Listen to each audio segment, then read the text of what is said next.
ஒரு குட்டி கதை கேட்போமா? ஒரு நாள் அரசர் ஒருவர் ஒரு வினோதமான போட்டியை அறிவிச்சார்.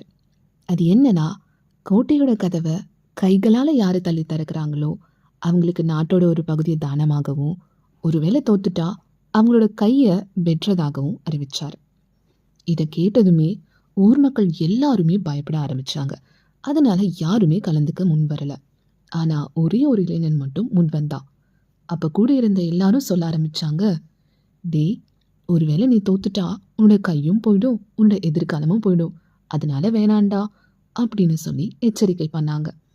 ஆனா அந்த இளைஞனும், ஐயா, ஒருவேளை தோத்துட்டா என்னோட கை தானே போகுது, உயிர் இல்லையே.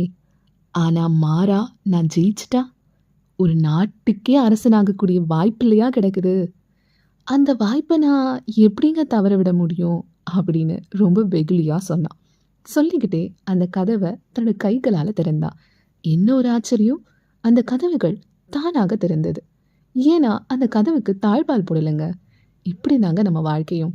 ஏதாவது பண்ணா இதாயிடுமோ அதாயிடுமோ தோத்துருவோமோ அப்படின்ற பயத்திலேயே நம்ம பல வாய்ப்புகளை தவற விட்டுட்ருக்கோம். அதனால பயப்படாம முயற்சி பண்ணுங்க.